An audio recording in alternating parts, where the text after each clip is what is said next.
A história de nosso estado, contada pelas personalidades que fizeram história. Memória Paranaense. Um projeto da Fundação Inepar. O cineasta Silvio Bach é o nosso convidado de hoje no programa Memória Paranaense. Silvio, vamos começar contando as origens da família, né? Europeus que na década de 30 vieram para o Brasil. Eu sou filho de húngaro. Meu Bach, embora existam muitos Bach no Brasil, todos os Bach que existem no Brasil são de origem alemã. O Bach na Alemanha é um nome comum. Mas o meu pai era húngaro, meu pai era judeu húngaro e ele já morava no Brasil quando meus pais, que são alemães, minha mãe era alemã, meu avô, minha avó, enfim, eles vieram para o Brasil em 1935. E vieram porque tiveram problemas políticos com o regime do Hitler e meio que tiveram que sair do país e acabaram vindo como imigrantes. Meus pais, desde o século passado até os anos 30, eram donos de hotel e restaurante na Alemanha, eram pessoas bastante ricas e meus avós, tanto é que tinham vindo até o Brasil, fazer uma visita ao Brasil em 1929, e minha avó se apaixonou pelo Brasil. E quando eles tiveram esse problema político e tiveram que fugir da Alemanha hitlerista, eles vieram para o Brasil como imigrantes. E naquela época o Hitler não permitia que o imigrante trouxesse nada, nem um tostão, a não ser, parece que era 40 marcos, que podia dizer, mas podia trazer o que quisesse em termos de bens materiais. Então eles trouxeram cristais, porcelana, essas coisas todas, e foi que permitiu que eles sobrevivessem algum período e compraram, logo em 36, 37, um hotel em Camboriú. Eu fui gerado em Camboriú.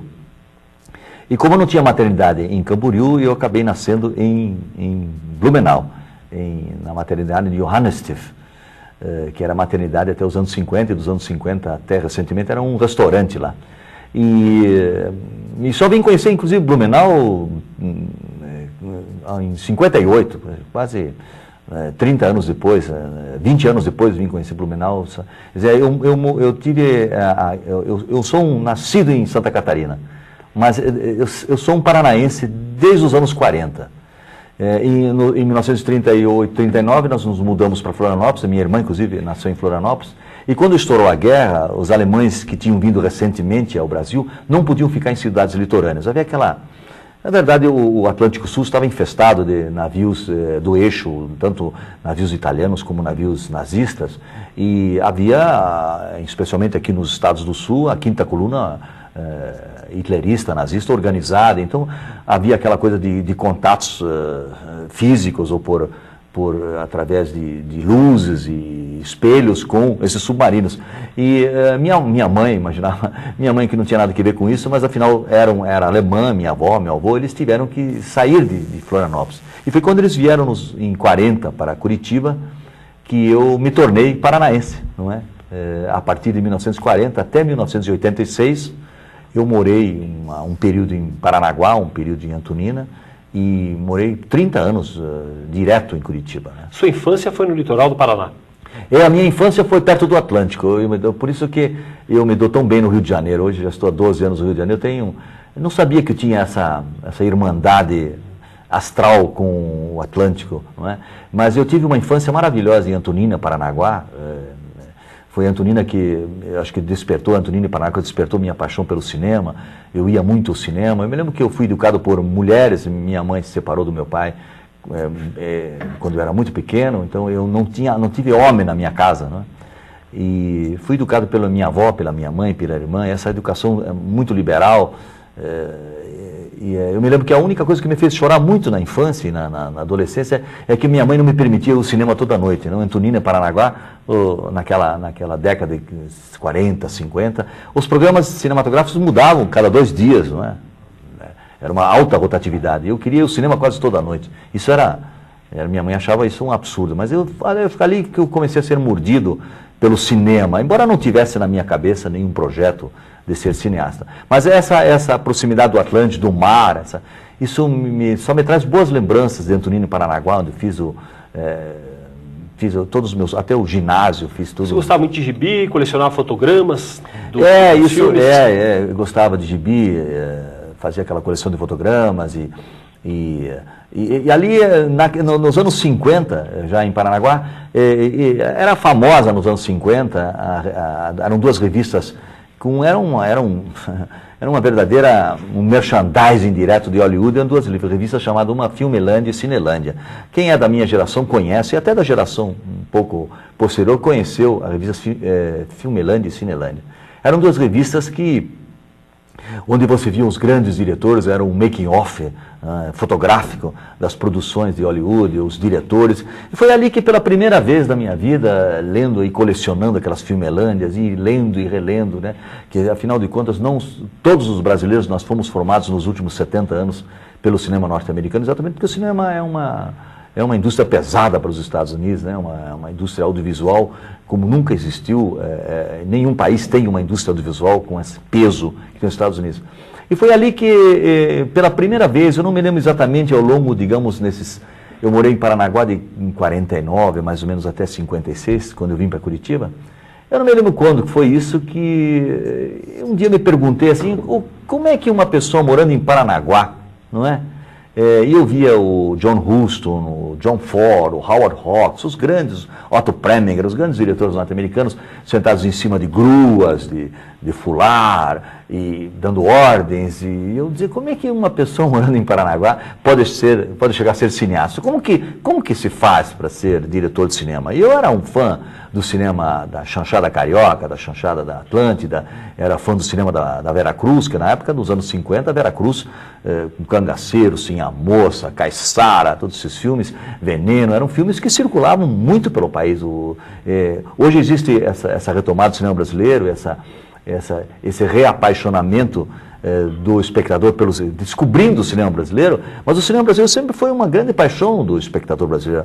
O sucesso da televisão brasileira não é uma coisa, não foi um corte. O sucesso da televisão brasileira começou com o cinema brasileiro dos anos 30, 40, que sempre teve muito sucesso de público, anos 50. Quando a televisão entrou, ela foi quase que uma espécie de uma extensão ampliando muito, né? Você acha que isso explicaria depois o sucesso das novelas brasileiras, inclusive no exterior? Esse conhecimento já veio desde a década de 50, né, e até antes disso, veio do cinema para a TV? Esse é um caldo de cultura importantíssimo, porque o cinema pela primeira vez desmobilizou o teatro até os anos 50, com o Teatro Brasileiro de Comédia. Ele tinha uma certa retórica que era só quebrado pelo teatro de revista da Praça Tiradentes, não é? Do Rio de Janeiro, que eram textos desbocados, livres, mas o teatro, vamos dizer, o teatro nobre, o teatro tradicional, ele tinha toda uma formalidade. E o cinema da chanchada carioca, que incorporava os neologismos, as piadas cotidianas, né? Tudo isso, isso acabou sendo incorporado pela televisão. E a televisão, ela já nasceu quase que assim como uma filha pródiga, não é? Do cinema brasileiro, onde o diálogo já era distendido, onde a temática já era voltada para a realidade brasileira, para a comédia brasileira, para o deboche, né? Isso é uma coisa que a televisão soube incorporar e ganhou o público da época e não parou de ganhar até hoje, não é? Como foi sua vinda para Curitiba? 19 anos você tinha, em 56, quando veio para cá, com a intenção de estudar? Tinha já o curso definido? Olha, quando eu vim para Curitiba, eu tinha uma ideia assim muito superficial sobre ser diretor de cinema, né? Eu sempre gostei muito de escrever. O roteiro dos meus 35 filmes eu praticamente escrevi todos, com alguns eu tenho colaboradores, mas sempre gostei de escrever, tenho vários livros publicados e tudo. Mas na época essa coisa não ficava muito clara. Eu achei que um dos caminhos era o jornalismo e antes disso até eu achei que poderia ser crítico de cinema. Como eu era um cinéfilo, como já não existe mais, se diz inclusive que o cinéfilo é uma raça em extinção, eu comecei a escrever crítica de cinema.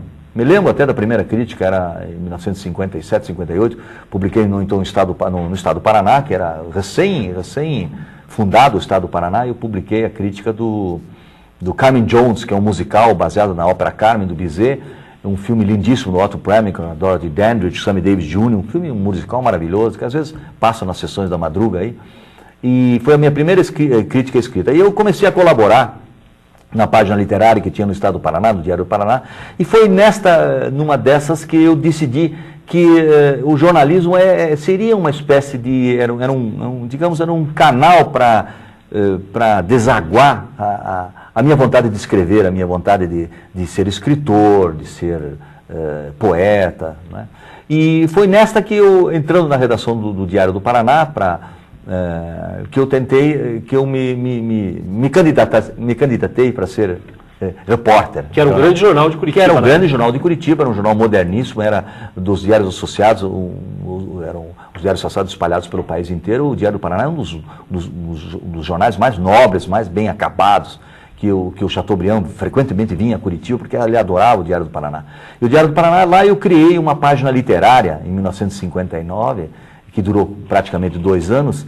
E essa página literária é uma página assim que foi um verdadeiro divisor de águas, assim. Era uma página literária que ficava entre o jornal, a revista Joaquim, não é, dos anos 40, e tivemos até recentemente o Nicolau.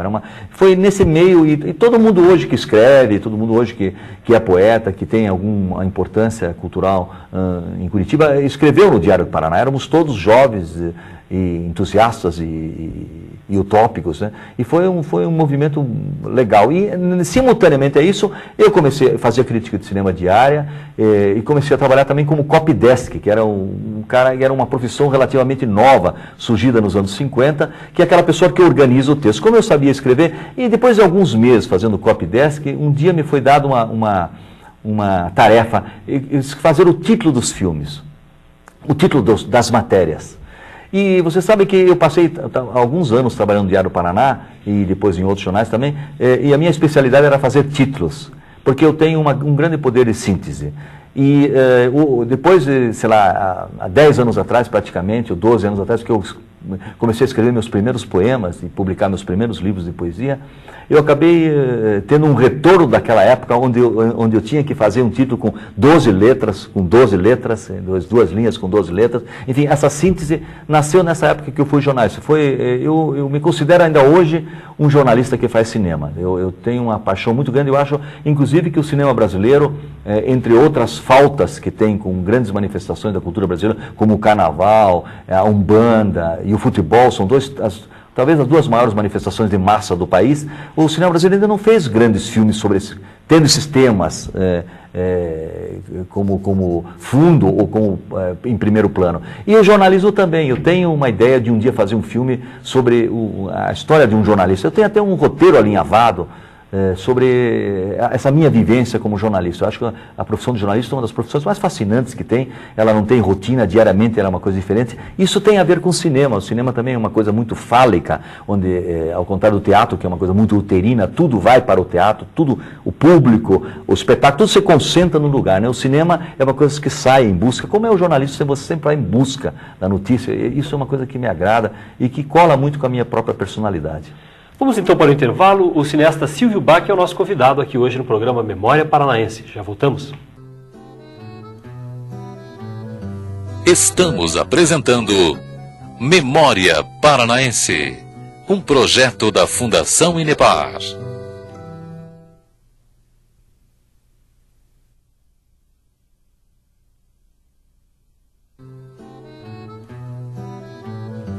Estamos apresentando Memória Paranaense, um projeto da Fundação Inepar. Vamos adiante com o programa Memória Paranaense, hoje ouvindo o depoimento do cineasta Silvio Bach. Silvio, você fazia jornalismo na década de 60, começo da década de 60, você tinha um ideal de ser um cineasta ou via isso como alguma coisa inatingível? Olha, essa ideia de ser cineasta, eu não sei, hoje a gente responde em poucas palavras, mas essa é uma coisa que foi maturando durante anos. Mas eu me lembro que no final dos anos 50, quando eu comecei no jornalismo, e tentando responder aquela pergunta que me veio à cabeça em Paranaguá, como ser cineasta, não é? Morando em Paranaguá, a mesma pergunta veio a Curitiba. Quando eu comecei a tomar conhecimento de Curitiba, sempre tinha sido assim um lugar onde muitos projetos cinematográficos foram abortados. Uma cidade, talvez a capital brasileira com o maior número de projetos de longas de ficção abortados. Então era uma cidade com um cinema virtual, um cinema inexistente. Inclusive eu escrevi nos anos 60, um ensaio sobre cinema paranaense que se chamava Cinema Paranaense com uma interrogação. Porque eu fiz um levantamento de todos esses projetos, desde os anos 30, que se tentou fazer um filme de ficção em Curitiba e nunca se terminava. Você chegou a levantar dinheiro com populares, já chegou a filmar sem filme na Câmara. Você foi o primeiro a fazer um filme de ficção em Curitiba em 68. Foi. E neste final dos anos 50, essa resposta veio por um insight, assim, que eu me dei conta de que eu teria que estudar cinema. Não é? Hoje, se me perguntassem qual o conselho para dar a um cineasta, eu diria que talvez, quem sabe você possa ir para uma escola em São Paulo, na ECA, na USP, você possa ir para a Universidade Fluminense, você possa assistir alguns workshops que se fazem nos festivais, não é? Seria interessante você sim, mas na verdade essa é uma coisa que não se aprende no colégio, não é? E de repente me dei conta que o Vinícius de Moraes, inclusive eu sou amigo e conhecido da filha do Vinícius de Moraes, que é uma cineasta, a Suzana de Moraes, mas eu nunca falei isso para ela, inclusive. O Vinícius de Moraes, nos anos 40, era crítico de cinema. O Vinícius de Moraes entrou na carreira diplomática e eu pensei comigo que, naquela época, a carreira de diplomata era a profissão mais nobre do funcionalismo público. Então eu tive uma ideia de jovem, que são as ideias mais fortes que você tem ao longo da vida, são as suas ideias de jovem, que você tem que mantê-las até a sua velhice, mantê-las vivas, né? E eu me dei conta de que, por que eu não ia estudar para ser diplomata? Eu teria um salário legal, né? Iria para o exterior, e nós não imaginávamos que fosse para Tegucigalpa ou para Lima, eu já imaginava direto ir para Paris, não é?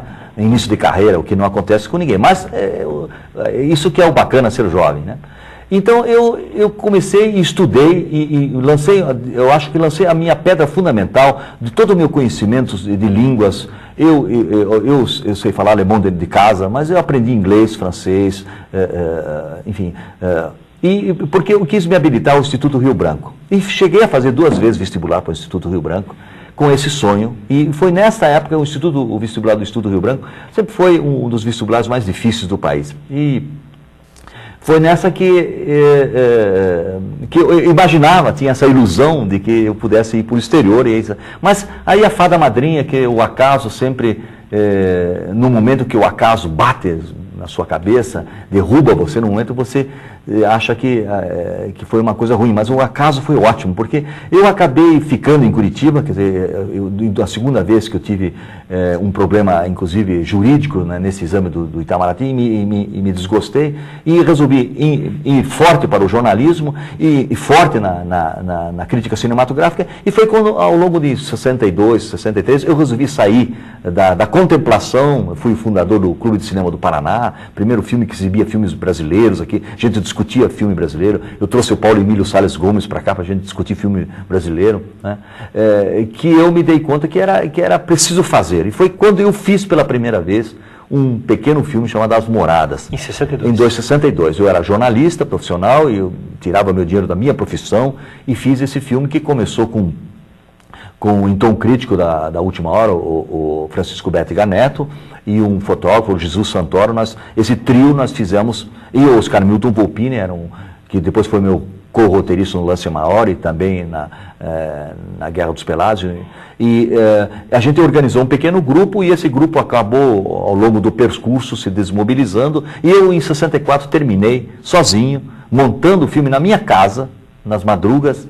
Eu acabei montando As Moradas, meu primeiro filme, que é um pequeno filme de 9 minutos, mostrando como era uma coisa muito, digamos, muito simples, mas é de como que o pobre mora e morre mal, e de como que o rico mora e morre bem, fazendo um contraste dos mausoléus, que os mausoléus de Curitiba, que Curitiba tem grandes mausoléus, eram verdadeiros palacetes, enquanto que os pobres... E você tem uma posição esquerdista numa boa fase, né, da juventude, da década de 60, participou da Ação Popular, do Partido Socialista, tinha um ideal, né, nessa época? Tinha, eu não escapei dessa ideologização dos anos 60, né?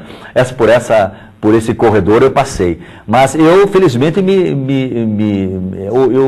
o muro de Berlim dos meus filmes e da minha vida caiu no início dos anos 70. Né? Isso me tornou até um cineasta imperdoável em várias faixas, não é? inclusive dentro do cinema novo, em várias pessoas.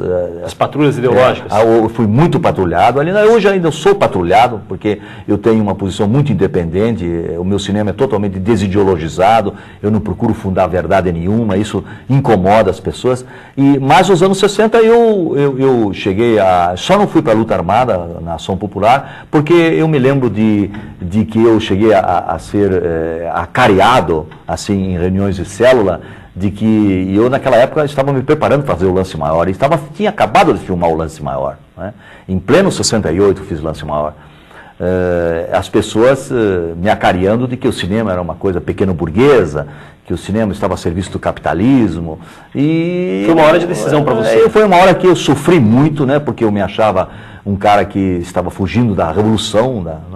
E aí um determinado momento me dei conta de que afinal eu não era tão revolucionário assim, não é? E que eu acho que era mais importante ter poesia. E hoje eu estou mais do que nunca convicto que eu estava certo. Porque todos aqueles revolucionários que estavam ali me acariando e me apontando o dedo de que eu era um pequeno burguês interessado em cinema, em poesia, eles hoje são ricos, advogados, são médicos, são grandes hospitais. Quer dizer, encontro eles assim e vejo que eu tenho o meu único patrimônio são esses 35 filmes, né, onde eu mordi, porque eu sou uma pessoa que não corre atrás dos sonhos, eu mordo meus sonhos, eu ponho eles dentro da minha cremalheira e não largo, entende? Quer dizer, eu acho isso foi assim uma virada na minha vida. Quer dizer, eu me afastei dos assassinos, me afastei de Stalin, de Mao Tse-tung, de todos os assassinos, Hitler, né, inclusive do Fidel Castro. Quer dizer, eu me afastei dos assassinos desse século. Isso aconteceu em 69, 70, isso me custou muito caro, esse patrulhamento me custou caro, mas isso é uma coisa, um ponto de honra da minha obra, sabe? A minha obra não tem essa coisa datada.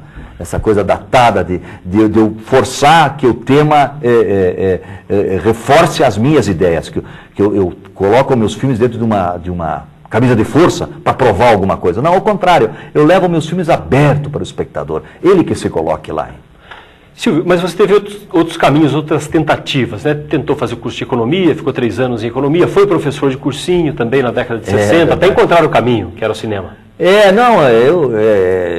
Na verdade eu fui professor do cursinho Abreu, que era um cursinho famoso aqui em Curitiba.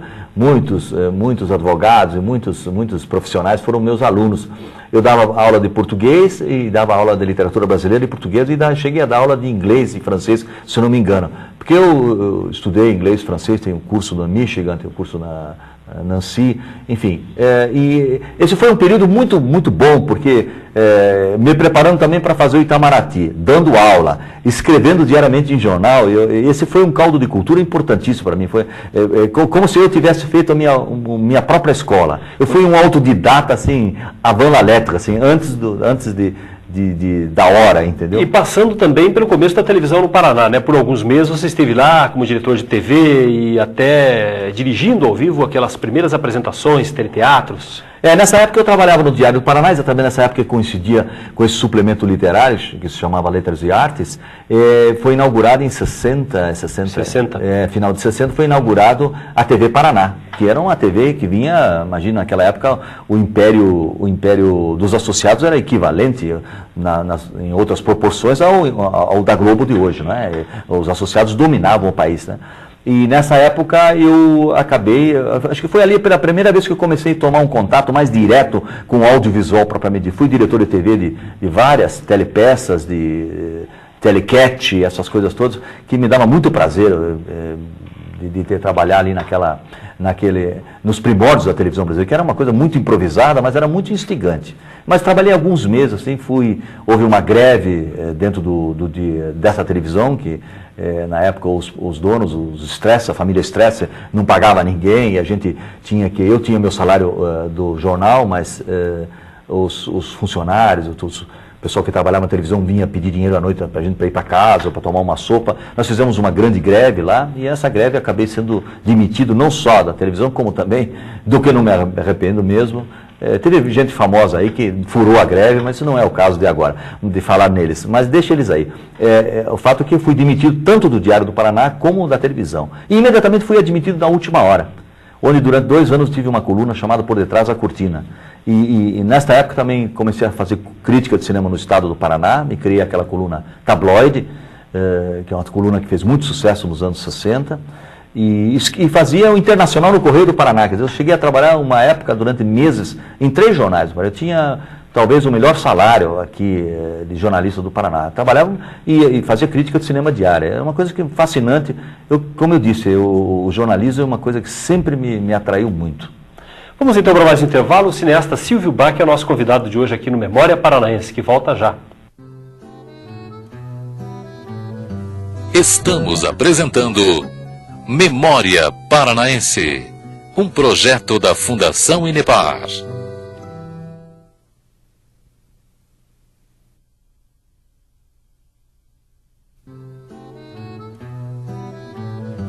Estamos apresentando Memória Paranaense, um projeto da Fundação Inepar. No programa Memória Paranaense, nosso convidado hoje é o cineasta Silvio Bach. Silvio, vamos contar do seu primeiro filme, o grande filme, primeiro depois de vários curtas, que foi O Lance Maior, em 68, mostrando um pouco do que era a juventude de Curitiba naquela fase, né? Um filme interessante que deu um bom resultado, o primeiro de ficção no Paraná. O Lance Maior foi um filme fundador, que foi uma espécie de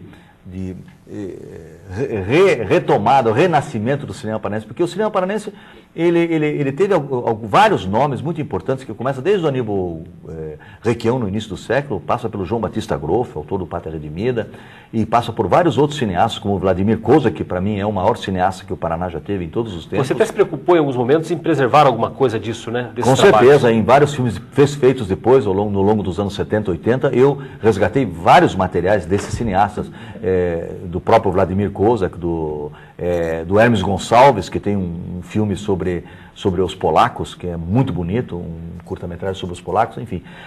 Mas em 1968, onde havia um descrédito total, era uma coisa absurda, mas eu tinha uma grande credibilidade porque era jornalista e porque tinha feito crítica de cinema durante anos aqui. E aí resolvi, depois de fazer vários curtas-metragens, que eu queria fazer o meu primeiro longa. E nessa época o Brasil estava tomado pelo ideário do cinema novo. O cinema novo, embora ele não tenha feito, digamos, tanto sucesso de público, mas ele fez um grande sucesso de mídia. E o cinema novo deixou uma respeitabilidade muito grande, deixou uma credibilidade muito grande, assim, porque pela primeira vez se fazia um cinema que eu acho estranho hoje quando se fala que na retomada do cinema brasileiro agora, desses últimos 2 anos, há também uma certa retomada do filão deixado ou realizado pelo cinema novo. Não é verdade, o cinema novo era um cinema inquieto, um cinema torto, era um cinema preocupado com a realidade brasileira, mesmo que às vezes fosse um cinema ideologizado, mas era um cinema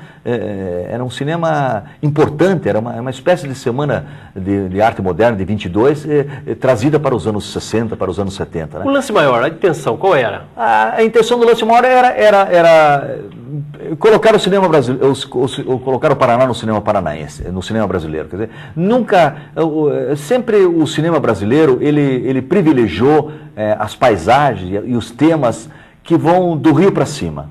Não é? E às vezes São Paulo estava incluído, mas a ideia sempre que se teve é de que o cinema brasileiro terminava no Rio Paranapanema, o rio que divide o Paraná de São Paulo. E que no Sul não existiria nada. O Sul também teve um cinema muito importante. E eu, nesses anos 60, com o Lance Maior, eu pela primeira vez, sem premeditar nada, e a partir disso fiz a Guerra dos Pelados, baseado no Contestado, fiz o Aleluia Gretchen sobre a imigração e a politização dos nazistas no Sul. Eu comecei a fazer uma espécie de um mapeamento não premeditado sobre o Sul. E o Lance Maior é um filme que eu escrevi, o roteiro com um jornalista, o Oscar Milton Volpini, e com também, na época, jornalista, pintor e poeta Nelson Padella. Nós fizemos um roteiro que a gente se colocou quase que autobiograficamente, mas colocamos era um filme que tinha uma greve em 1968, em pleno... O filme foi feito e estreou em pleno ato 5, e tinha uma greve. Um filme que teve problemas de censura, quase que não foi liberado, tinha uma greve. Quer dizer, o filme tem um viço e uma modernidade que ele tem sido exibido frequentemente nas TVs por assinatura e nas TVs abertas. O Lance Maior tem uma coisa que eu eu penso que raras vezes eu consegui retomar aquele vício que o Lance Maior tem. E o Lance Maior me deu régua e compasso para o resto, sabe? Aí eu comecei a me preocupar realmente com o Sul. Eu vi que... E o resultado foi bom. O resultado foi... Eu vivi 2 anos do Lance Maior, né? O filme teve um sucesso absoluto em todo... Eu viajei pelo Brasil inteiro. Hoje as pessoas ainda acham que o Lance Maior é o meu melhor filme. Ele não teve sucesso no Rio de Janeiro porque no dia do lançamento do filme foi o dia que foi instituído o ato número 5. E que os jornais foram apreendidos, foi uma correria no Rio de Janeiro, as pessoas se escondendo, prisões em massa. Foi o único lugar onde o filme não andou legal, porque havia um clima muito ruim. Fora disso, o filme teve um maior sucesso. Tanto é que esse filme me propiciou os co-sócios, os coprodutores de Lance Maior, que entraram no filme depois do filme já estar filmado. Eles foram os coprodutores da Guerra dos Pelados, que eu fiz em 1970 no interior de Santa Catarina, na região de Caçador, que é o resgate deste chamado Canudos do Sul. Eu acho que o Contestado é um dos temas proscritos da história do cinema brasileiro. Entrando numa área de documentários na qual você se dedicou depois a vários trabalhos. E depois disso, sem nenhuma premeditação, eu comecei a me interessar muito pela história do Brasil. E eu não vou dizer que eu tenha sido um bom aluno de história, sabe? Mas eu me interessei porque me interessei mais pelo passado.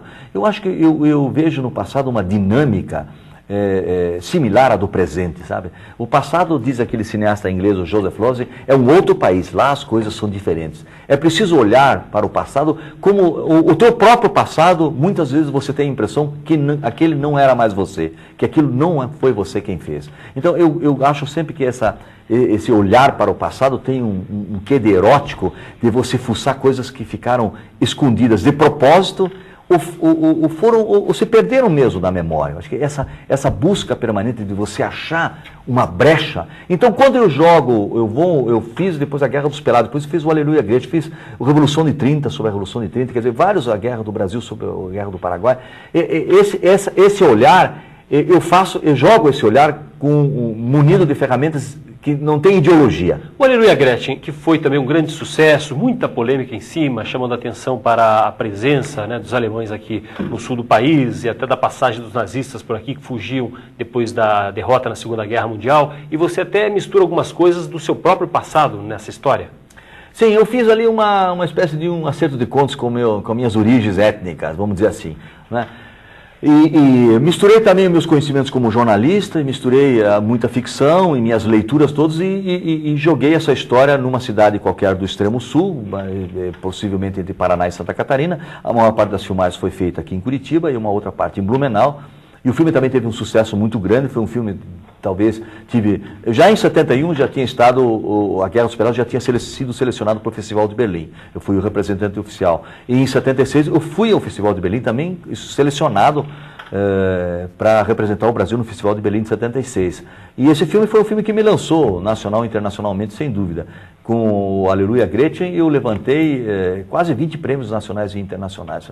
Foi o filme mais premiado dos anos 70. É um filme que realmente alavancou até hoje a minha carreira. Eu não parei mais, né? Desde aquela época. Tenho hoje 35 filmes, estou no meu 36º filme fazendo, estou preparando um outro. Quer dizer, o Aleluia foi assim um divisor de águas, digamos assim, sabe? Porque ali também eu fiz uma síntese de todas as minhas preocupações cinematográficas. Ali eu coloquei toda a minha cultura cinematográfica, toda a minha... um filme voltado para o diálogo. Eu tenho sempre investido muito no diálogo. Eu acho que o diálogo, além da comunicação, o diálogo é um elemento dramático. Eu gosto de usar o diálogo o próprio diálogo como um elemento dramático, não apenas a ação, mas o próprio diálogo como um elemento dramático. Isso tem em vários filmes meus, inclusive nos meus documentários. Eu acho que uma entrevista bem feita, uma entrevista bem ritmada, bem editada, ela tem um poder dramático incrível. Rádio Auriverde 91 fazendo um pulo, mas pela semelhança da polêmica que gerou depois entre aí, no caso, os expedicionários, que desconfiavam das suas intenções com o filme. Como é que foi viver esse momento e aquela polêmica que foi forte, até com pessoas na entrada dos cinemas fazendo panfletagem contra? Olha, a história do Rádio Auriverde é uma história, ao mesmo tempo, boa e uma história também que onde eu fui vítima de muitas injustiças. Os jornais receberam mais de 60 cartas e eu respondi umas 30, talvez, não é? Onde eu fui vítima de muitas injustiças, me acusavam pelo fato das minhas origens europeias, eu fui vítima de muitas violências verbais, mas o filme teve um grande sucesso de público. E o filme tem um ponto de honra fantástico. Nessas 60 cartas que foram enviadas aos jornais e nas entrevistas dadas, todas para as pessoas que se sentiram ofendidas, e nem todas se sentiram ofendidas. Eu participei de vários programas ao vivo, de televisão e de rádio, onde havia uma interatividade, e onde muitos pracinhas não só me cumprimentavam dentro do cinema, como no rádio e na televisão me cumprimentavam, e diziam até que o meu filme era um filme modesto em relação à violência que eles sofreram na Itália, junto aos aliados, independente da violência que sofriam do exército nazista, mas junto aos aliados, junto aos ingleses. Ninguém, em momento algum, escreveu para o jornal, ou disse no ar, na televisão ou no rádio, de que eu estivesse manipulando a história. Esse é o meu ponto de honra. Aliás, em todos os meus filmes onde eu mexo com a história. Porque uma polêmica você não premedita. Você não diz, eu vou fazer um filme para criar uma polêmica, eu vou escrever uma matéria para criar uma polêmica, eu vou fazer Não existe. Uma polêmica, ela acontece, é como um poema. Ela acontece, você não premedita. Às vezes você pensa que você faz uma coisa com certa agressividade e que vai criar uma polêmica e, no entanto, não cria. Agora, apesar do desgaste, tem o seu lado positivo na divulgação. O Brasil na Segunda Guerra Mundial é antes e depois do meu filme. Isso hoje é comum. É o meu filme muito visto, muito alugado nas locadoras. Frequentemente me ligam para minha casa, querem cópias para exibir. Eu já participei de dezenas de debates. Os jovens são o grande público, os jovens ficam assustados com aquelas... Porque todas aquelas denúncias e toda aquela ironia e aquele humor negro que tem no Rádio Ouro Verde, aquilo tudo foi tirado da própria biblioteca, da própria estante, de dezenas, de 400 livros que eu li e reli e atravessei os livros foi tirado todas as informações, as ironias e as gozações, foram tiradas dos livros que os próprios pracinhas escreveram. Eu não era pracinha, eu tinha 5 anos. Eu nunca fui pracinha. E aquelas imagens, que foram umas imagens que eu resgatei, que eu tenho feito pesquisas na Europa, nos Estados Unidos, tentando trazer de volta para o Brasil várias imagens, como agora o Índio do Brasil, eu trouxe dezenas de imagens que estavam sobre os nossos fundadores, que são os índios, e que estavam nos arquivos públicos e privados norte-americanos, com uma única vantagem, ao menos lá estão conservados, né? Porque, na verdade, essas imagens deveriam estar aqui, porque são os nossos irmãos, os nossos pais, os nossos fundadores. E isso eu fiz com o Rádio Ouro Verde, quer dizer, eu botei imagens que o próprio exército desconhecia, imagens que a própria FEB desconhecia. Dezenas de pracinhas saíam do cinema com os olhos lacrimejados, porque nem eles nunca tinham se visto, porque eram imagens que estavam arquivadas nos Estados Unidos, que nunca o exército se interessou em resgatar, e eram imagens dos nossos brasileiros, né? E é um filme que tem uma indignação inquestionável, que é a minha indignação. O filme é uma indignação sobre como morreram estupidamente aqueles quase 500 brasileiros. E essa indignação está do primeiro ao último fotograma. Vamos para mais um intervalo comercial, conversando aqui no Memória Paranaense com o cineasta Silvio Bach. Já voltamos. Estamos apresentando Memória Paranaense, um projeto da Fundação Inepar.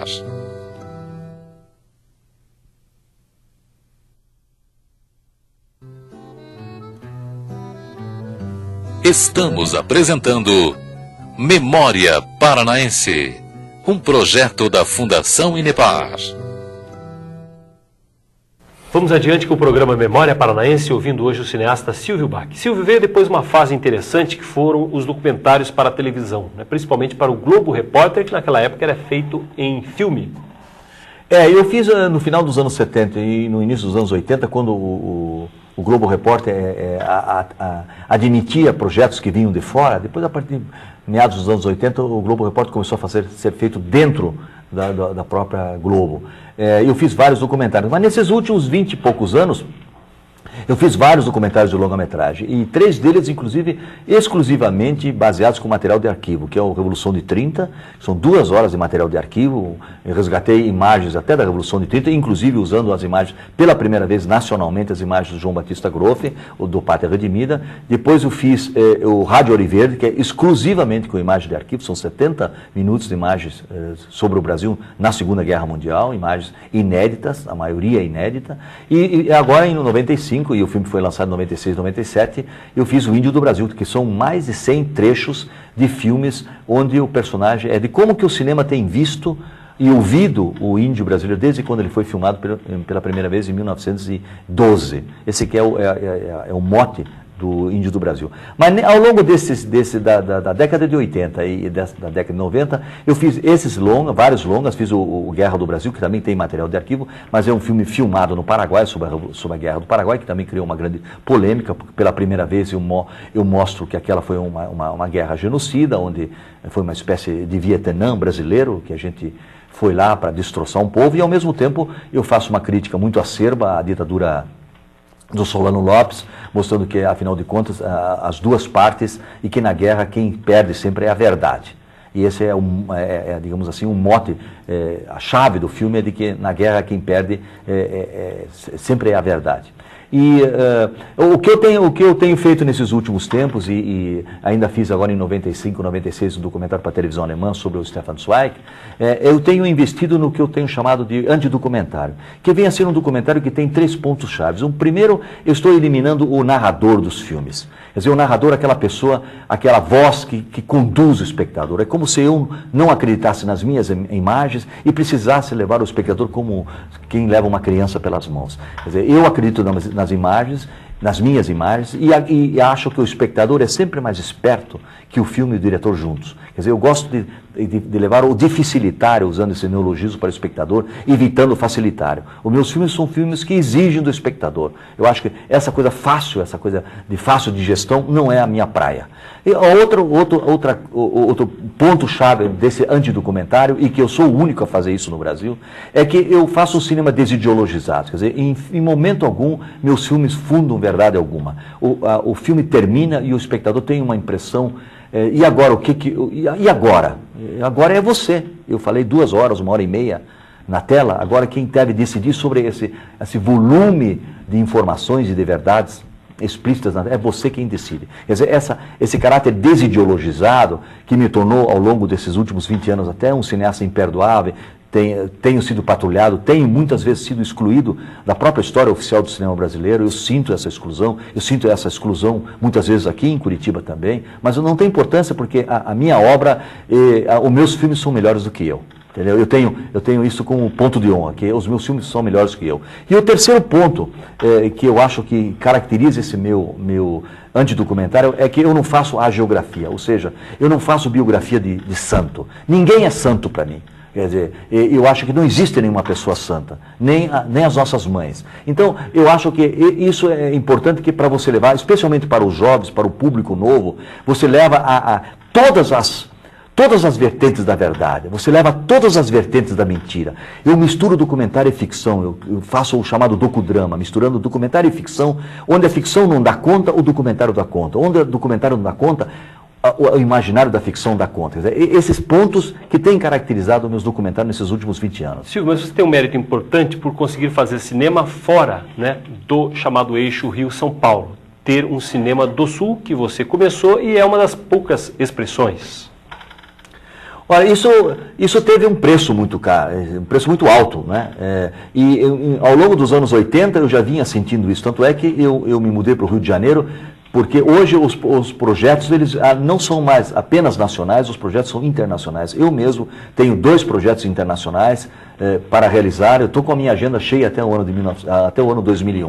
Eu estou, no momento, acabando de formatar um documentário que eu comecei 1 ano atrás, que chama-se Véu de Curitiba, é um filme muito pessoal, feito com o recurso do incentivo fiscal do município, um filme autobiográfico, eu em Curitiba durante 30 anos e Curitiba em mim durante 30 anos. É um filme que faz um diálogo com o passado de Curitiba. Curitiba, talvez fora do eixo Rio-São Paulo, seja uma das cidades, talvez seja a capital que mais filmou. Curitiba tem um grande acervo cinematográfico, agora com a inauguração da nova casa da Cinemateca de Curitiba. Aliás, a Cinemateca de Curitiba nasceu na minha casa, foi eu o primeiro que roubei, fiz uma apropriação débita do grande cineasta João Batista Groff, na época que ele ainda estava vivo, e meses depois da morte dele estouraram 50, pegaram fogo 50 anos da história do Paraná. E eu, anos antes, 2, 3 anos antes, eu consegui roubar, entre aspas, vários trechos do Pátria Redimida. E com esses trechos do Pátria Redimida foi que se iniciou a Cinemateca de Curitiba, então a Cinemateca do Museu Guido Viara. Foi ali que se inaugurou com esses trechos, e o filho do João Batista Groove ainda tinha um trecho do Pátria Redimida. Juntaram-se esses trechos todos e se criou o Pátria Redimida, que existe a cópia hoje, que é a cópia, digamos assim, a cópia que o nascedouro da Cinemateca de Curitiba. Sua análise sobre a cultura paranaense, considerada deficiente e muito de valorizar aquilo que vem de fora. Curitiba, eu falo de Cátedra, Curitiba é muito reverente com os estrangeiros, com as pessoas que vêm de fora. Curitiba a gente que é curitibano, quando eu estou em Santa Catarina e os meus filmes fazem sucesso, eu sou um cineasta catarinense. E quando eu sou criticado, porque afinal de contas a crítica e o elogio fazem parte, são faces da mesma moeda, eu sou cineasta paranaense. E isso acontece aqui também. Quando eu sou criticado, eu sou cineasta catarinense. E quando eu sou elogiado, sou cineasta paranaense. Mas eu acho que Curitiba tem é uma das coisas, a autofagia de Curitiba, essa coisa, isso não é que se coloca sempre como um ponto, assim, um pilar do pensamento, do imaginário curitibano. Eu acho que isso é uma coisa universal, sabe, essa autofagia. O que eu acho que uma coisa que é muito característica de Curitiba é a madrastice de Curitiba. Curitiba é uma cidade muito madrasta. É madrasta com os seus políticos, é madrasta com os seus artistas, com os seus criadores. Curitiba é uma cidade que ela não suporta o sucesso das pessoas. Você vai em outros estados, você vai em Santa Catarina mesmo, você vai no Rio Grande do Sul, vai na Bahia, não é? Você vai no Rio, vai em São Paulo, há um enaltecimento pelos filhos, pelos criadores da terra, sejam eles políticos, sejam eles cientistas, cineastas, escritores, poetas, atores. Se elevam as pessoas que criam a partir desse. Curitiba tem um lado madrasto, assim, uma coisa. Essa madrastice de Curitiba é uma coisa muito peculiar da cidade. Eu acho que Curitiba tem grandes poetas, Curitiba tem grandes escritores, Curitiba tem jovens cineastas de grande talento. Curitiba é uma das cidades, talvez a cidade brasileira que tenha mais jovens cineastas premiados. Curitiba é uma cidade que tem muitos jovens cineastas, curta-metragistas premiados. Isso tudo não é levado em conta. Eu acho que Curitiba. Então, quando vem alguém de fora, qualquer coisa que venha de fora, Curitiba se curva, reverente. Eu acho que o Curitiba não tem autoestima. Quer dizer, se procura fazer uma autoestima quase que como um marketing da cidade, mas a cidade não sente essa autoestima. A dificuldade do cinema, antigamente a desculpa era a repressão. Depois até havia uma constatação que o país se redemocratizou e não havia tanta criação assim a mostrar. Agora parece que o cinema começa a ter um momento novo, né? A análise que você tem. É uma primavera, sem dúvida. Nunca o cinema brasileiro teve nas suas mãos tantos recursos para fazer filmes. Essa é uma verdade. Mas, ao mesmo tempo, eu acho que esses recursos, como eles estão no limbo, são recursos de incentivos fiscais e renúncia fiscal, eles não são mais nem do empresário, eles não são do governo, mas é um dinheiro público. Eu vejo que o que está se criando no Brasil é um cinema que acaba se preocupando única e exclusivamente com o sucesso de público dos filmes. Eu acho que o público faz parte do espetáculo, como a crítica faz parte do espetáculo. Mas isso, ao mesmo tempo, eu penso que está emasculando, de uma certa forma, o cinema brasileiro. Esse boom que está havendo. São raros os filmes que têm uma pegada que se remonta, digamos, ao cinema novo, que se remonta ao cinema dos anos 50. Quer dizer, o que eu acho que esse excesso de dinheiro, talvez, esteja fazendo com que se produza no país um cinema muito conservador, um cinema sem inquietação, um cinema sem nenhuma pesquisa de linguagem. Eu defendo um cinema torto.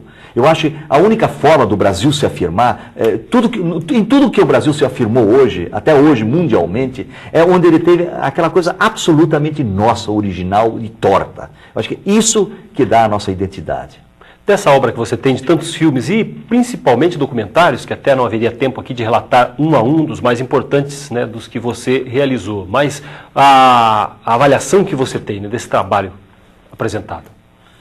Olha, é difícil. Um filme é sempre como um filho. Você acaba não conseguindo destacar um, mas infelizmente não é original isso, mas eu gosto dos próximos filmes, os filmes que eu não fiz ainda, porque é difícil, o filme da mente disse que não mente, na verdade, mas o filme da mente não existe, ele precisa ser feito. E entre o filme da mente e o filme na tela, há uma distância muito grande. Eu acho que esse é o desafio, esse risco que você corre permanentemente. Isso é uma coisa que me fascina. Eu acho que eu quero olhar, eu olho para trás e vejo que tem uma pequena obra, que tem uma consistência, que não é datada, nunca fiz a geografia, nunca fui subserviente.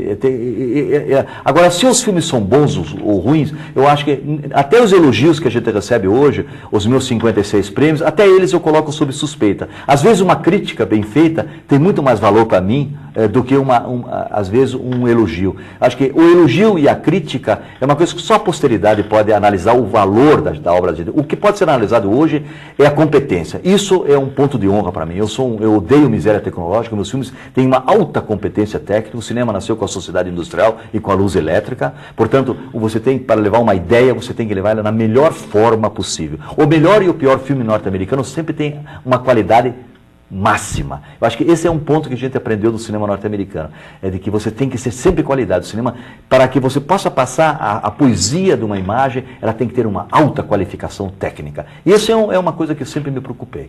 Quando você foi para a televisão, com a participação no Globo Repórter, por vários trabalhos realizados para o Globo Repórter, sentiu uma reação, até um preconceito, um cineasta na televisão, não era bem aceito a televisão naquele momento, tinha um nível muito pior que o de hoje, né, e até havia essa resistência. Agora parece que a televisão volta a se abrir com a segmentação, com a pulverização da televisão, os canais segmentados, volta a ser um mercado importante e até estimulante para quem produz. Sem dúvida, e você sabe que o documentário, que sempre foi uma espécie de filho enjeitado, a própria crítica e a própria mídia tem um certo preconceito, hoje está diminuindo esse preconceito, um certo preconceito contra o documentário. Eu sei isso porque nos últimos 20 anos eu tenho feito documentários.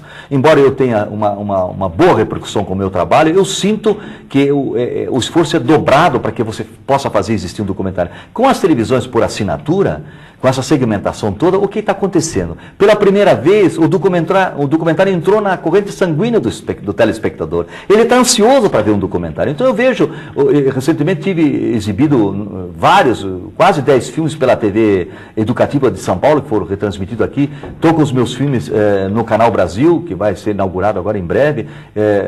Estou com os meus filmes no Multishow. Eu vejo a reação do público para os documentários. Há um novo olhar do telespectador para o documentário. De repente ele se dá conta que o documentário tem tanta força quanto um filme de ficção. Acho que essa multiplicidade das mídias agora, esse é que eu acho que é o lado positivo. De quem, quase que solitariamente, eu e mais 10, 15 cineastas que investimos no documentário de longa-metragem, especialmente nos últimos anos, estamos tendo esse retorno agora do público, porque hoje o público de cinema representa 10, 20% no máximo do retorno de um filme. Hoje o grande público está nas televisões e no vídeo. Silvio, você que está há 12 anos morando no Rio de Janeiro, depois de tanto tempo de Curitiba, praticamente sua vida foi Curitiba, principalmente, né? E fazendo até um filme sobre Curitiba. Ainda se sente um curitibano quando retorna a Curitiba ou já se perde um pouco, não encontra mais os conhecidos? Não, a gente encontra todo mundo, né? Jamais você deixa de ser curitibano. Meus filhos são curitibanos, inclusive foram gerados no Rio de Janeiro, mas nasceram aqui. Minha mulher é curitibana, Marg, minha companheira de trabalho e tudo. Eu gosto de Curitiba, aqui é uma cidade que todo mundo sabe da qualidade de vida da cidade e do ar. Mas a Curitiba tem o outro lado perverso dela, né? E isso que eu acho que muitas vezes desmobiliza esse lado positivo da cidade. Isso é como se fosse um cancro, um câncer, corroendo essa coisa bela da qualidade de vida. Quer dizer, o imaginário da cidade é um imaginário que não corresponde muitas vezes ao seu perfil, físico, urbanístico, entendeu? Mas o Rio de Janeiro é uma cidade que eu sempre tive esse sonho de morar no Rio de Janeiro, desde os anos 50. Eu me lembro que quando me formei em Paranaguá, em vez de gastar dinheiro com terno, com baile, com quadro. O meu sonho foi, eu fui para o Rio de Janeiro. Eu me lembro, e aí eu me dei conta que como o cinema, o imaginário do cinema é forte. Hoje você chega numa cidade europeia ou americana, é como se você já tivesse estado lá. Isso porque o cinema te introduziu esse imaginário. E quando eu cheguei no Rio de Janeiro, na Avenida Rio Branco, em Copacabana, e nos anos 50, de tanto ver as chanchadas cariocas, eu me sentia em casa, porque esse imaginário já tinha passado. Daí a importância do audiovisual, daí a importância, uma coisa que me ocorreu, eu coloquei pela primeira vez o mapa de Curitiba no mapa cinematográfico. Pela primeira vez as pessoas viram Curitiba. Muitas críticas de cinema dos anos 60, feitas ao lance maior, a estranheza, as pessoas nunca tinham visto a Curitiba, né? Que cidade é essa? Quer dizer, onde, né? E isso foi colocado pela primeira vez em termos de ficção no cinema. Silvio, fechando então, filmes para o futuro, o que é que você planeja hoje? Olha, eu estou com a minha agenda cinematográfica lotada até o ano 2001, viu?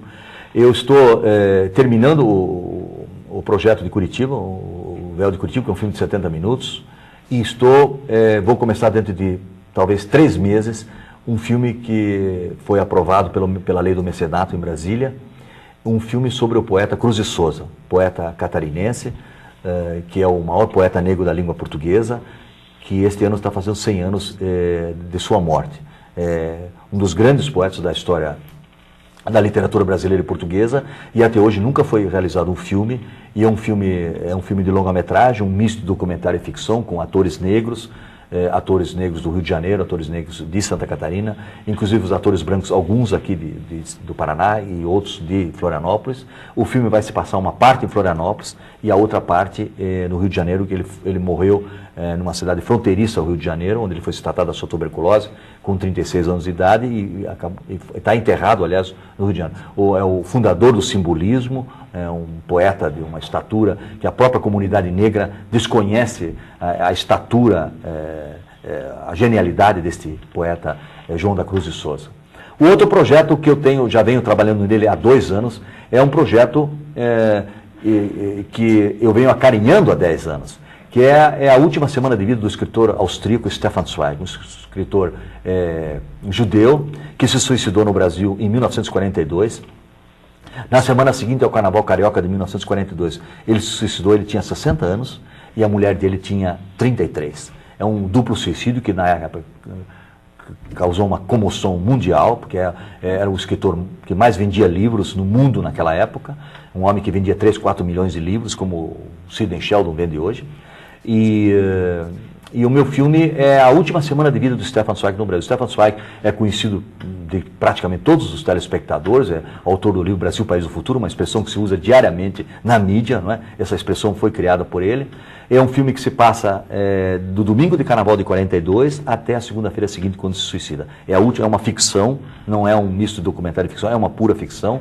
Em 1992, quando se comemorou 50 anos da morte do Stefan Zweig, o Instituto Goethe e a ZDF e o canal Dreisat, um canal por assinatura da Alemanha, da Suíça e da Áustria, me convidaram para fazer um documentário. Eu fiz um documentário de 43 minutos sobre o Stefan Zweig, as pessoas que conviveram, que estão hoje com 87, 88 anos, que conviveram, os macróbios, pessoas com uma alta lucidez, bonitas, e que me deram entrevistas fantásticas. Eu fiz um resgate imagético sobre como era o Rio de Janeiro e Petrópolis em 1942. Esse filme foi ao ar na Alemanha várias vezes, foi ao ar aqui no Brasil também. Esse é um projeto, quer dizer, foi uma espécie de ensaio geral para esse projeto do Stefan Zweig, que chama-se Lost Zweig. O filme vai se falar em inglês, Zweig Perdido, com 2 atores europeus e um ator americano que vai fazer o Orson Welles. O Orson Welles é personagem no filme. Um outro projeto, que é o 4º projeto que eu estou trabalhando, acabei de escrever um primeiro tratamento de roteiro, é um romance de um escritor paulista chamado João Silvério Trevisan, que chama Ana em Veneza. Ana em Veneza é uma história insólita da mucama da mãe do Thomas Mann, da Julia Mann. A Julia Mann, a mãe do Thomas Mann era brasileira, a Julia Mann. E ela, quando o pai dela, por razões que não cabe agora discutir, foi embora para a Alemanha em meados do século passado, levou para a Alemanha uma negra, a Ana. E essa Ana foi mucama da mãe do Thomas Mann. Ela conheceu o Thomas Mann e o livro é essa história desta negra, que é uma escrava que tinha vindo da África e que acabou sendo exilada pela 2ª vez. Eu tenho me preocupado, e eu vejo por esse pequeno pacote de filmes e falando dos filmes dos índios, e falando dos imigrantes polacos, e falando dos alemães, é uma coisa que sempre me causou espécie e que é um tema não analisado pelo cinema brasileiro, não focalizado, raras vezes até pela literatura brasileira, é a dor do exílio. Eu sou filho de imigrantes.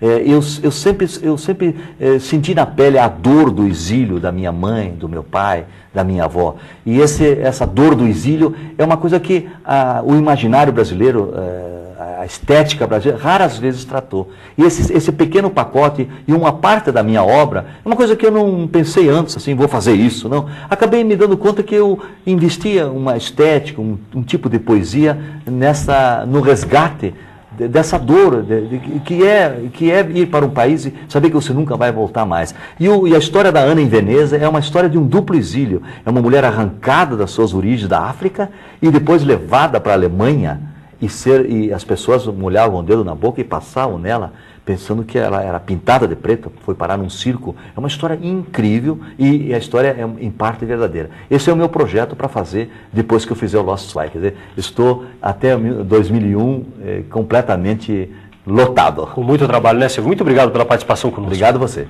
Muito obrigado também a você que acompanhou Memória Paranaense.